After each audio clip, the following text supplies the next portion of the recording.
Hello and welcome to this episode of The Unnoticed Entrepreneur. Today we're going all the way down to sunny Brighton to meet Rob Ashton, who's going to tell us all about how brain science can impact getting noticed. Rob, welcome to the show. Hi, Jim. Thanks for having me. It's great to be here.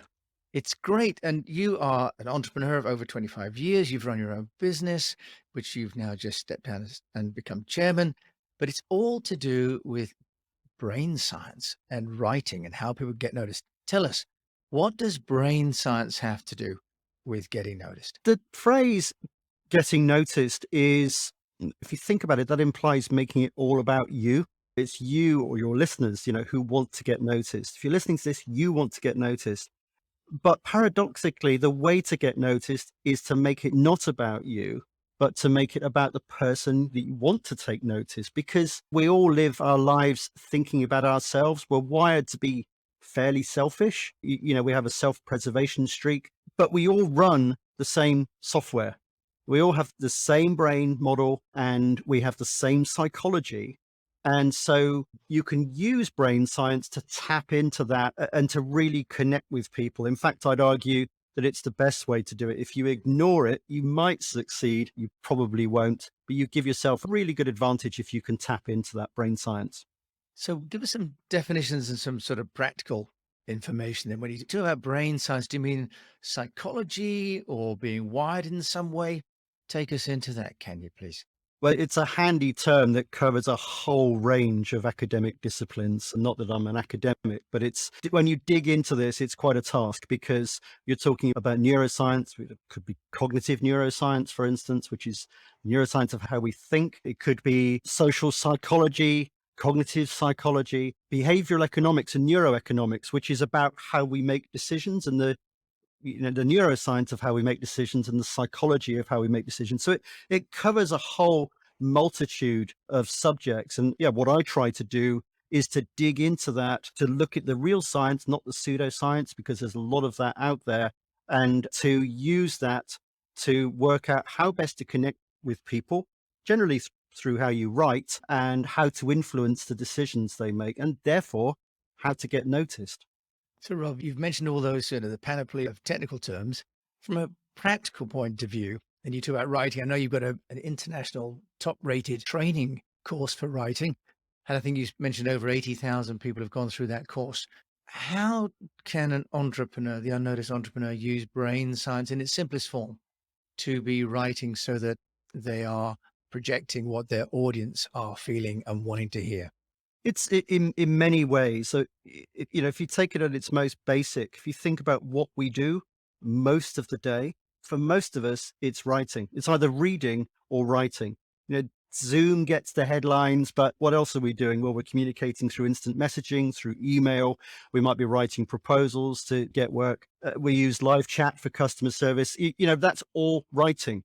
So the first thing is to understand how we read and how we write. But on a more proactive level, if you want to get noticed, you have to position yourself. And there are two main ways you can do that, two good ways. One is to attract the attention of the media, and the other is to write thought leadership pieces, guest articles on other people's websites generally. And when you're doing that, you can use the psychology of how people read and how people make decisions to notice you.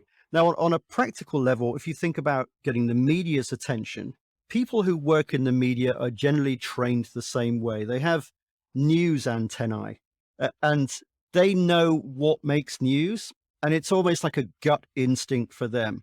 It's become a gut instinct. They didn't start out that way. They've been trained to do it. But what they may not know is that those news values and what makes news and what makes them sit up and take notice of you and give you some coverage is based on this idea of, well, it's based on brain science. You can, or at least it's underpinned by brain science. You can explain it that way. So, for instance, there's an old adage in news, which is, if it bleeds, it leads. It's a horrible phrase, but it means that if there's something awful has happened, then a news site is going to lead with that. That's going to be their main story. So you can think about that as negative news, that journalists are wired for negativity. Now, when we're trying to get noticed, we want to say something positive, don't we? We want to say, look at us, we're great, we've done this, we've launched a new widget, we've just hired a new marketing director, It may sound brutal, but they don't care. So the way to use it is to think, what are they looking for? And they'll be looking for things like surprise. So, do you have something surprising to say? And not surprising because you've hired someone, but surprising because of your insights. What have you noticed about your industry? What have you noticed about your customers or your clients that they are doing, for instance, that people might not realize? And, what advice do you have for them? What do you think they should be doing that people misunderstand? So you can use surprise that way. There are things that always make news. So these are so-called elite issues. So things like health, money, children, unfortunately, negative news, fear, these kinds of things that they always make news. So you have these news values. Scale, if something's really big, that taps into the emotion because we're drawn to things that are really big. It's not, if you've got something big that's happening, you see in that case, if you've, say, signed a huge contract, or you're announcing a big merger and it will say make you the biggest organization in your space, that is potentially newsworthy, especially if it's surprising. And that's how you can really rack up the news value, by combining these things. If you've got something that's surprising, that involves money, that maybe is negative, then you can use all of those to tap into the emotions of the journalists and get them to take notice. It's also important, though, to write that press release in a way that's not going to send the journalists to sleep. As I said, they don't really care about you, and you need to hook them at the beginning with that news angle. What's happened? What's the news? The news first and then the background, and then to write it in clear, simple language. This is more difficult than it sounds, because when we're surrounded by jargon, when we're surrounded by complex sentences, maybe we're reading manuals or journals that are very technical, then we get to like that. It's called the mere exposure effect. The more we see it, the more we like it. That's more brain science there. And therefore, we don't even notice that we're writing like that. So it takes quite an effort and a bit of practice to write in a clear, simple way. But there's another bias that everybody has, which is that if something is easy to understand, we believe it. We tend to believe it. If it's easy to process, it's called the Fluency Heuristic. The easier something is to read and to process, the more likely it is to just bypass all of our filters and just go straight into our brains. So there are a lot of practical things you can do there. So it's very interesting, this idea as well, I suppose. If it's simple and big enough for people to understand, then people will want to sort of buy into that and maybe overcome their other prejudices. I do have a question for you, Rob, about writing, because most people are not natural writers. Most entrepreneurs didn't start off as, English majors. Can I ask you, what do you think about some of the tools that are available, some of the AI writing tools? Do you think those are a valuable resource, or do you think entrepreneurs need to try and write themselves, or can they find copywriters? What's a practical solution for people that don't have the time or the skill set to write? It's a great question. It's when the hardest part of writing is getting started. And I think it's really interesting, these AI tools that are becoming available now, because what they can do is produce a first draft for you, and then you can edit it. So I definitely think they have a place, and they're getting better all the time. Somebody listening to this in a couple of years' time will have more options, many more options probably, than even are available to us now. It's working with other writers can be great. It's a great way to get something down, and then you can edit it. We do write more than we think we do.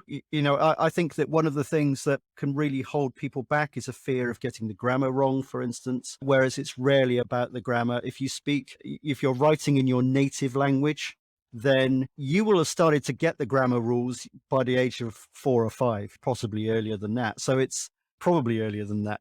But that can undermine confidence, and it can make you quite hesitant. Yeah. So if you're trying to write it yourself, just use a simple structure. I call it the WHAT formula, WHAT, which is simply what happened, how it happened, amplify, and type loose ends. And by amplified, you just expand on what you've said in the first 2 bits. Nothing wrong with using somebody else. I would say that if you are doing that, use their expertise. So if they tell you something if they give you advice and they say, look, don't make this all about you, or no journalist cares about how wonderful you are as a CEO, and don't put that quote in that makes it look like it's been written by a by a robot or a marketing committee, then listen to them. If you're paying them to do that, then really take their advice. And that's a mistake that a lot of people do. For instance, when they work with PR agencies or when they work with writers, they kind of try and yank the tiller and say, no, write it like this. So if you are using somebody else, then take their advice. To use a slightly ugly phrase, there's no point in keeping a dog and barking yourself. Rob, I have a question for you. You've mentioned here that, if it bleeds, it leads, right? And the power of negative news. And the brain science that you're alluding to suggests that the person who's reading or watching what the entrepreneur is putting out there is actually looking maybe for the negative. I mean, a lot of people are reading and watching about, horrific events and then maybe feeling better in their own circumstance as a result by comparison. What's your view then on a company using negative news? Because the logical extension of what you said is that to be getting coverage, a company should almost be putting out negative news. I mean, it's what the politicians do, of course, isn't it? To get voters to be afraid of the alternative to their solution. How can companies manage with that? I don't want to overplay this and say you should always be negative. And I certainly wouldn't be putting out, just to be clear, I wouldn't be putting out negative news about yourself. We're talking about negative news about the world, about your industry, about the plight of your clients. We have a negativity bias. This is another brain science thing. We are wired to look for negative things. And it's not so much because it makes us feel better, it's the negative things that kill you. Okay, so evolution has selected for people who look for negative stuff. It's something that's positive. If you notice it, well, it's positive, you miss it. There might be something positive tomorrow or positive the day after. Something that's negative, something that could harm you, only has to be negative once. Something only has to kill you once. So that's why we look for negative stuff. So you're tapping into that. But what you do is you can point out something. So you could say you've noticed something about the industry. You've noticed, it could be a piece of negative financial news. It could be something that people are getting wrong. It could be a danger of a company that produces cybersecurity software. A good negative angle for them would be to raise awareness of threats. And if they found that threats were on the increase, then that's negative.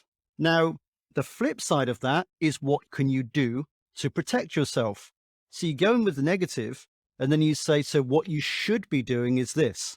And if you are producing cybersecurity software, you have the solution. Now, where this really comes into its own is not just with getting media attention, but if you're writing guest posts, for instance, on industry, well, not industry websites, but the kind of websites that your clients read. And a lot of these are very niche and are desperate for content. So if you contact them, you can say, can I write a piece for your audience about this issue to help them with it? And when you're doing that, people will look, when they're reading it, they'll say, okay, so this is an issue I wasn't aware of. I need to know about this. And pretty quickly, they're going to look down to the bio at the bottom and say, who wrote this? Oh, wow. Well, look, they've told me all this stuff. They clearly know all about this. That sounds like a bit of hard work to do that myself. I don't have the expertise. Clearly they do. So by going negative and raising awareness of a problem, then implicit in that is that you have the solution. There's a scene in the play, in the film Glengarry Glen Ross, about competing salesmen.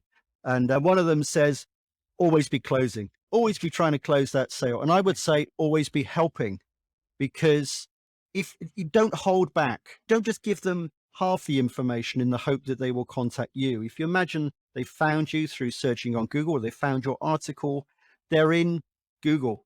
If they read your article and you leave them wanting more and thinking, I don't know what to do, you've told me about something, I've got nothing practical to do here, they're still in Google. They're going to Google somebody else and they're going to forget about you. So be generous with your information.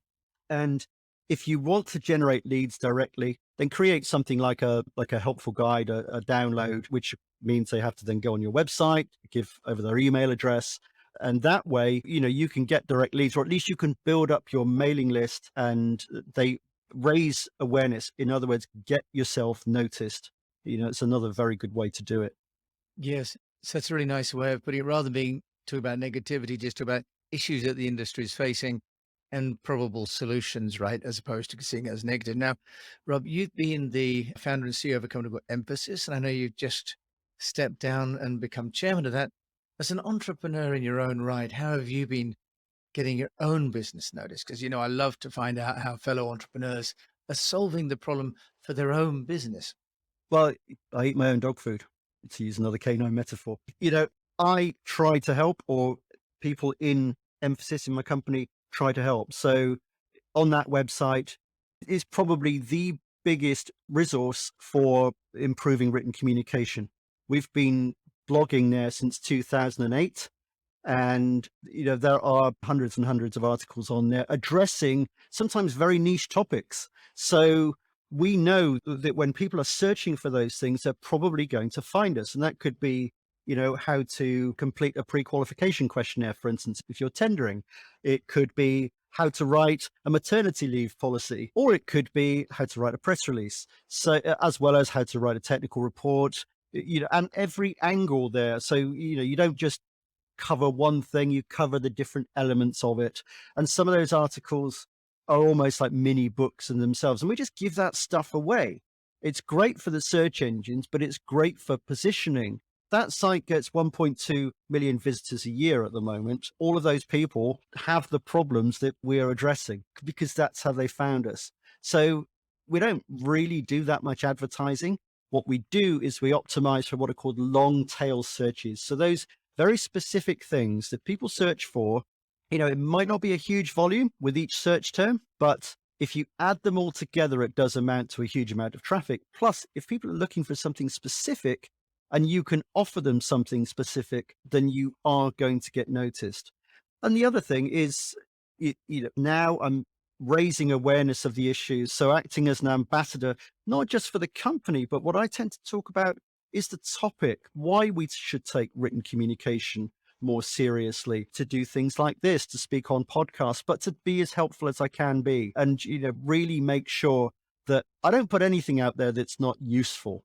So in that way, it flips this attention thing on its head. It uses this bias that we all have to solving our own problems. And yeah, hopefully people realize that I might have the solution. And in fact, there are things on my website that do just that. So, free resources, which I can tell you about later. But it's, it's the same thing. You get an email address, you build awareness.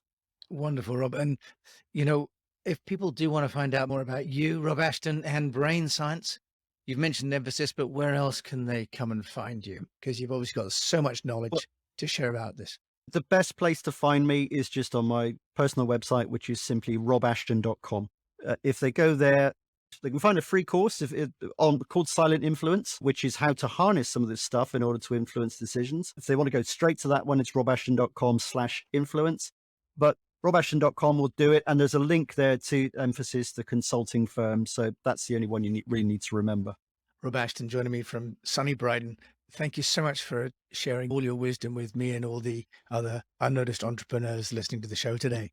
Thanks again, Jim. It's been an absolute pleasure. Thank you for having me.